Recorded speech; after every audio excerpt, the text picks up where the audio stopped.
Hello, it's day 6 at the Edinburgh Fringe, and as you can hear, my voice is starting to go. Um, I say day 6, I actually got told off in the comments of yesterday's video because if somebody said, actually, how can it be day 5? It's only day 3 of the Fringe. And I was like, well, you're absolutely right, but I've been here for 5 days and been doing videos every day. So today is day 4 of shows, but day 6 for me. Um, that feels like a much more long-winded explanation than it needed to be. I was a bit apprehensive when the day started off because it was raining outside and I headed off into the streets and it felt like quite difficult getting people's attention, getting them to stop and talk to you. It wasn't really heavy rain, but it was enough to make people want to just get their heads down and keep walking. So I was delighted when I turned up to the first show and had a packed room, not just a packed room, but a packed room 15 minutes before the show began, which gave me plenty of time to get myself ready and get myself up for it. And they delivered as well. It was such a good show. They were so much fun, so on board, loads of good crowd work. They went for the material. I really enjoyed it. But it was really hot in the room. So much so that I had to perform about 2/3 of the show with my foot kind of wedging the door open just to get a little bit of air in there.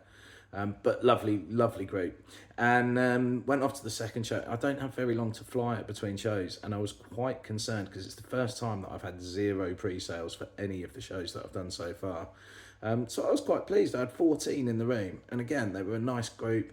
They were up for it. We had a good time. One of them was a guy called Jimmy, who I'd met at Wes's Funny Fecker show a couple of nights ago. So I was really pleased that he came along to the solo show and seemed to have a good time. Went off to do Jokers in the Pack. I was emceeing today and again had a lovely time. I met a couple of lads from Scotland, one of whom had worked on one of the Matrix films, and I was delighted with that because it gave me an opportunity to drop in a bit of material that's brand new for the new show and see how that worked in a bigger room, and it really landed, so that was great. One of the acts on that show is the brilliant Jonathan Hipkiss, who's one of the friendliest, nicest men at the Fringe. He always keeps you going, he always says nice things, just gives those little supportive words that you need to keep you going when it's getting tough. And then we made enough money on that bucket that I was able to go and buy probably the most important purchase that I will make this month. I've got myself a kettle. After a whole week of being here, I haven't had a single coffee, and I think that is going to be a game changer for how I'm approaching the mornings. Another couple of good shows in the evening. Wes's Funny Fecker show was packed, as it always is. He does a brilliant job of getting people in, and he also does a brilliant job of setting the room up with an excellent atmosphere. Okay, let's get the clap going out of 5, 6, 7, 8, 9, 10,